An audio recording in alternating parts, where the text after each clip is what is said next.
Assalamualaikum, halo Sobat Belajar. Dengan Kak Dian di sini. Selamat pagi. Gimana kabarnya? Masih semangat ya? Harus tetap semangat nih. Nah, jadi Sobat Belajar, pada kesempatan hari ini kakak akan ngajak Sobat Belajar untuk sama-sama kita mempelajari nih. Belajar apa sih? Penasaran gak sih? Nah, jadi kita hari ini akan mempelajari tentang bagaimana sih caranya bertahan hidup. Apaan tuh Kak, bagaimana cara bertahan hidup? Jadi bagaimana cara bertahan hidup ini merupakan salah satu materi ekonomi IPS terpadu, yaitu tentang kegiatan ekonomi. Kayak gitu ya Sobat Belajar. Nah, sama-sama kita tahu bahwa manusia itu merupakan makhluk sosial nih Sobat Belajar. Jadi manusia juga pasti membutuhkan orang lain dan membutuhkan pihak-pihak lain untuk bisa memberlangsungkan kehidupannya seperti itu. Nah Sobat Belajar, bagaimana caranya bertahan hidup? Pasti kita hidup nggak lepas dari uang ya, dan kegiatan ekonomi. Jadi untuk selanjutnya, biar nggak penasaran apa sih gimana caranya bertahan hidup, langsung aja nanti kita sama-sama saksikan, sama-sama kita nonton videonya penjelasan bagaimana caranya bertahan hidup. Nah Sobat Belajar, karena belajar sekarang mudah, ayo belajar!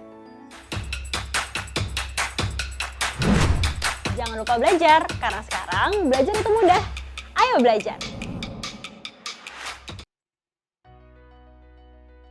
Halo Sobat Belajar, kembali lagi dengan Kak Dian di sini. Apa sih kegiatan ekonomi? Sebelum akhirnya kita melanjutkan materi lebih jauh, kenalan dulu yuk sama kegiatan ekonomi. Jadi, kegiatan ekonomi merupakan kegiatan yang bertujuan menghasilkan barang dan jasa untuk memenuhi kebutuhan hidup. Nah, bagaimana akhirnya manusia menghasilkan barang dan jasa untuk memberlangsungkan kehidupannya, kayak gitu. Pastikan nantinya ada kegiatan-kegiatan untuk menghasilkan barang, kegiatan untuk mentransfer barang, atau kegiatan untuk memakai barang tersebut. Nah, ini yang dinamakan kegiatan ekonomi. Selanjutnya, apa saja kegiatan ekonomi itu? Jadi kegiatan ekonomi itu ada 3 macam. Yang pertama yaitu ada kegiatan produksi, yang kedua ada kegiatan distribusi, dan yang ketiga kegiatan konsumsi. Apaan aja sih Kak kegiatan produksi, distribusi, dan konsumsi? Jadi Sobat Belajar, kegiatan produksi yaitu kegiatan di mana manusia menghasilkan barang atau jasa untuk akhirnya nanti dimanfaatkan dan diberdayagunakan oleh hajat hidup banyak orang.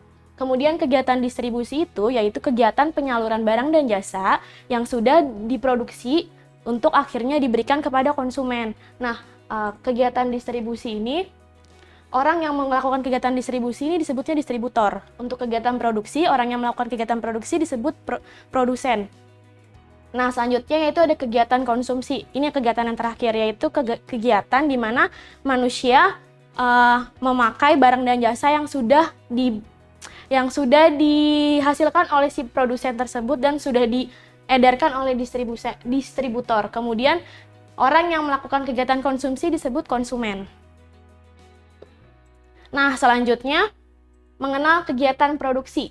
Apa aja sih kegiatan produksi? Tadi kita udah sama-sama tahu. Terus kegiatan produksi itu apa sih? Jadi kegiatan produksi yaitu usaha manusia untuk menghasilkan atau mengubah barang atau jasa yang bernilai ekonomi lebih tinggi. Nah, produksi juga dapat diartikan sebagai kegiatan manusia yang menghasilkan atau menambah kegunaan barang atau jasa untuk memenuhi kebutuhan manusia. Dan tadi sudah kakak jelasin ya di awal sedikit mengenai kegiatan produksi. Nah, ini penjelasan yang lebih lengkapnya Sobat Belajar. Nah, di sini ada contoh kegiatan produksi nih Sobat Belajar. Nih gambarnya. Contoh kegiatan produksi di sini yaitu seorang pekerja pabrik sedang menenun atau membuat sebuah kain untuk akhirnya diproduksikan kepada halayak ramai. Nah, selanjutnya ada beberapa bidang nih dalam kegiatan produksi. Pertama ada bidang usaha ekstraktif. Apa sih bidang usaha ekstraktif? Jadi, bidang usaha ekstraktif itu yaitu kegiatan produksi yang bergerak di bidang pengambilan atau pemanfaatan sumber daya alam secara langsung tanpa diolah terlebih dahulu. Nah, di sini ada gambar. Ini merupakan contoh bidang usaha ekstraktif ya. Di mana gambar tersebut sama-sama kita lihat ya Sobat Belajar, ada seorang nelayan habis melaut dan mendapatkan ikan hasil tangkapannya. Nah, itu yang dinamakan kegiatan usaha ekstraktif. Jadi, dia mengambil sumber daya secara langsung nih Sobat Belajar. Selanjutnya itu bidang usaha agrari yang sama-sama kita tahu. Itu biasanya erat kaitannya dengan tanah, sawah, seperti itu ya. Jadi kegiatan produksi yang bergerak di bidang pengolahan atau pengelolaan tanah, contohnya petani, Terus ada tukang kebun, misalkan kebunnya kebun pisang atau kebun kelapa kayak gitu. Selanjutnya itu ada bidang usaha industri. Kegiatan produksi yang bergerak di bidang pengolahan bahan mentah menjadi barang setengah jadi atau barang jadi.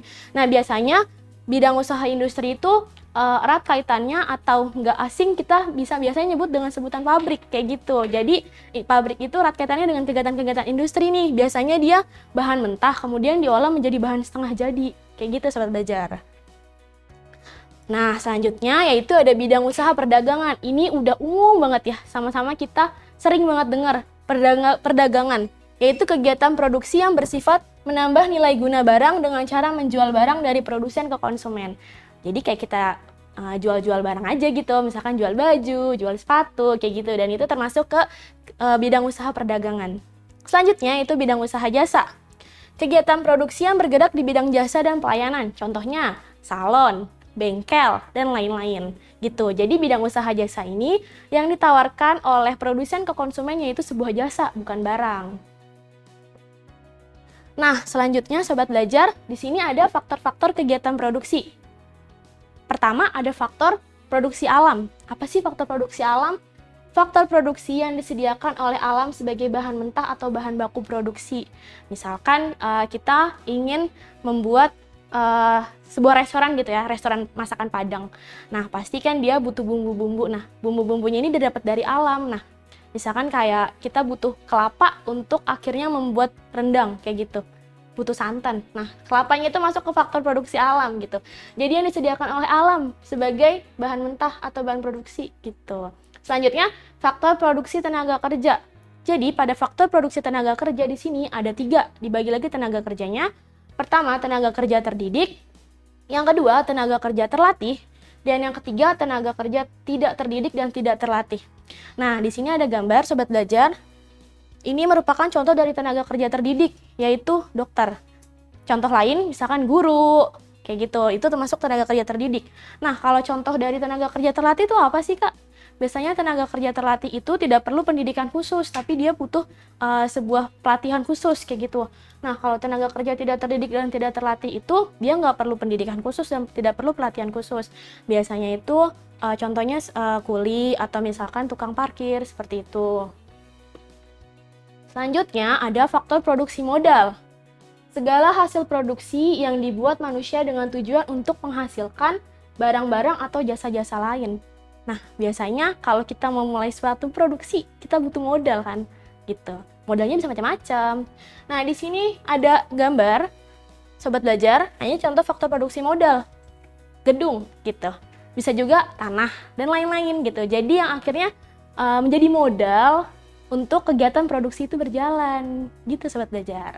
Selanjutnya ada faktor kewirausahaan. Kemampuan seseorang atau beberapa orang untuk menyatukan semua faktor produksi agar dapat menghasilkan barang tertentu. Sobat belajar pasti nggak asing dengan istilah wirausaha atau entrepreneur. Nah, itu merupakan salah satu faktor kewirausahaan, gitu. Nah, selanjutnya ada faktor keahlian nih sobat belajar. Ada 3 keahlian, yaitu keahlian mengatur, keahlian bidang teknis, dan keahlian mengorganisasi. Jadi, pendiri atau seorang pengusaha ketika dia ingin membuat suatu produksi barang, nah dia harus memiliki keahlian-keahlian ini nih. Keahlian mengatur, bidang teknis, dan mengorganisasi. Nah, tadi kita udah belajar mengenai kegiatan produksi. Selanjutnya ini kegiatan distribusi, sobat belajar. Nah, kegiatan distribusi adalah kegiatan untuk menyalurkan barang atau jasa dari produsen kepada konsumen. Selain pengertian tersebut, distribusi juga merupakan usaha untuk menambah nilai guna barang atau jasa. Tadi kan udah di awal kakak singgung sedikit ya, distribusi itu biasanya penyaluran barang dari produksi ke konsumen gitu, dari produsen ke konsumen. Nah, ini penjelasan lebih rincinya lagi ya sobat belajar. Nah, di sini ada gambar. Ini contoh kegiatan distribusi. Dia sedang mendistribusikan gas, tabung gas LPG dari pabrik menuju ke warung-warung eceran kayak gitu. Nah, kegiatan distribusi ini ada beberapa pihak yang terlibat dalam kegiatan distribusi. Yang pertama yaitu pedagang besar atau grosir. Apa sih? Distributor yang membeli barang dalam jumlah besar langsung dari pabrik atau produsen dan menjualnya kepada pedagang kecil. Contoh dari pedagang besar atau grosir itu biasanya kita kenal dengan nama Indogrosir gitu. Jadi dia itu sebuah warung, bukan warung ya, toko gitu loh. Pedagangnya itu dia beli langsung nih dari pabrik, dan jumlah barang yang dia jual lagi kepada konsumen itu biasanya dalam jumlah banyak. Misalkan kita beli dalam jumlah 1 dus untuk Indomie, atau misalkan untuk kopinya itu satu renceng dan segala macam. Jadi ketika dia menjualnya pun dalam jumlah yang banyak, nggak hanya sedikit, kayak gitu Sobat Belajar. Selanjutnya ada pedagang kecil atau retail. Distributor yang membeli barang dalam jumlah tertentu dari pedagang besar dan menjualnya langsung ke konsumen secara eceran. Nah, ini biasanya kita kenal dengan warung gitu ya, Sobat Belajar. Jadi dia ini beli barang dalam jumlah tertentu dari pedagang besar, dari si pedagang besar grosir ini, kemudian dia jual ecer nih kepada konsumen. Jadi konsumen misalkan mau beli kopi, bisa 1 saset, nggak harus 1 renceng gitu. Nah, selanjutnya ada perantara. Perantara ini yaitu distributor yang mempertemukan penjual dengan pembeli dan tidak bertanggung jawab kepada kondisi barang yang diperjualbelikan. Kayak gitu Sobat Belajar. Nah, selanjutnya ini ada cara-cara distribusi nih. Ada 3 cara. Pertama, distribusi langsung, yaitu distribusi barang atau jasa tanpa melalui perantara, sehingga penyaluran langsung dari produsen ke konsumen. Namanya juga langsung, berarti langsung nih dari produsen ke konsumen. Jadi dia nggak pakai perantara. Selanjutnya yaitu distribusi semi langsung. Sistem distribusi dari produsen kepada konsumen melalui pedagang perantara yang merupakan bagian dari produsen. Nah, untuk distribusi semi langsung ini berarti pendistribusiannya dia melalui si perantara tadi gitu. Nah, habis itu ada distribusi tidak langsung yang terakhir. Sistem distribusi dari produsen kepada konsumen melalui agen, grosir, maklar, komisioner, pedagang kecil yang bertindak sebagai pedagang perantara. Jadi kalau tidak langsung ini pendistribusiannya bisa melalui warung kayak gitu. Itu contoh dari kegiatan distribusi tidak langsung. Selanjutnya, kita sama-sama pengen tahu nih kegiatan konsumsi itu apa sih? Tadi kan udah belajar, produksi udah, distribusi udah. Nah, ini yang terakhir, kegiatan konsumsi. Kegiatan konsumsi adalah kegiatan ekonomi yang bersifat mengurangi atau menghabiskan manfaat dan kegunaan hasil dari produksi. Produksi itu bisa berupa barang dan jasa untuk memenuhi kebutuhan. Nah, orang atau lembaga yang melakukan kegiatan konsumsi disebut konsumen. Jadi di sini kegiatannya untuk menghabiskan barang atau jasa yang sudah diproduksi oleh produsen, kayak gitu. Nah, selanjutnya ini ada macam-macam kegiatan-kegiatan konsumsi.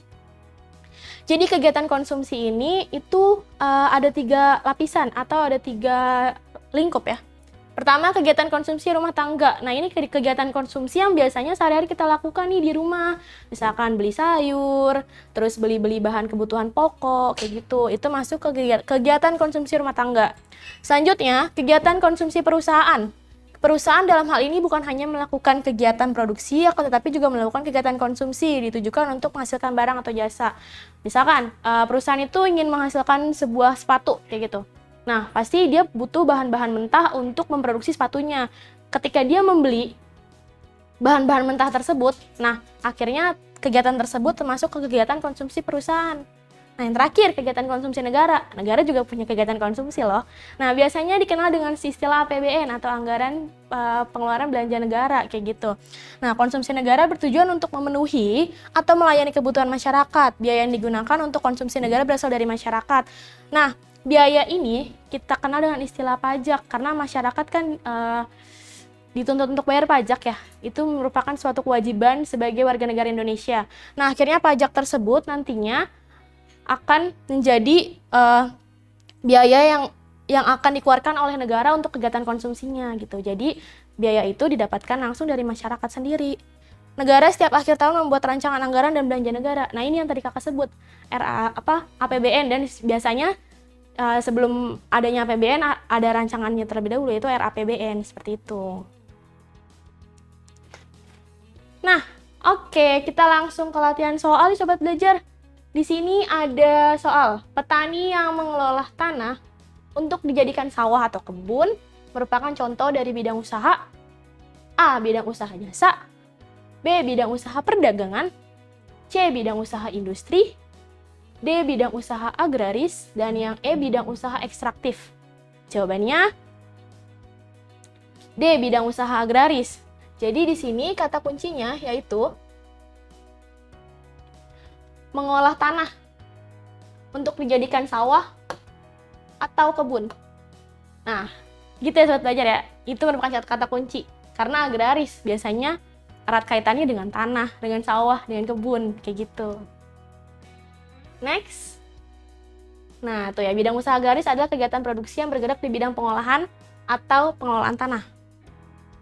Selanjutnya, nomor 2, kuli angkut, pelayan, atau tukang sapu merupakan contoh dari tenaga kerja. A. Tenaga kerja tidak terdidik dan terlatih. B. Tenaga kerja terlatih. C. Tenaga kerja terdidik. D. Tenaga kerja terlatih dan terdidik. Dan yang E. Buruh. Jawabannya? Yang A. Tenaga kerja tidak terdidik dan terlatih. Nah, ini ada penjelasannya. Tenaga kerja tidak terdidik dan tidak terlatih adalah tenaga kerja yang tidak memerlukan pendidikan dan latihan secara khusus. Kuli angkut, pelayan, atau tukang sapu kan nggak perlu pendidikan dan pelatihan secara khusus ya. Jadinya dia masuk ke kategori tenaga kerja tidak terdidik dan tidak terlatih, sobat belajar. Nah, ini soal nomor 3. Pedagang asongan, pedagang kaki lima, warung, kios, dan minimarket merupakan contoh dari distributor. A. Pedagang besar. B. Grosir. Yang C. Pedagang kecil. D. Perantara. Dan yang E. Broker. Apa nih kira-kira jawabannya sobat belajar? Nah, jawabannya yang C. Di sini pedagang asongan, pedagang kaki lima, warung. Nah, di sini ada kata kuncinya, yaitu warung, kios. Nah, kayak gitu. Karena warung, kios itu merupakan salah satu contoh dari pedagang kecil, retail gitu, yang akhirnya dia menjualkan barangnya tersebut langsung ke konsumen gitu, nggak perlu perantara lagi. Oke. Gimana sobat belajar? Gampang kan materinya? Nggak susah kan? Iyalah. Nah, karena sekarang belajar itu mudah, ayo belajar.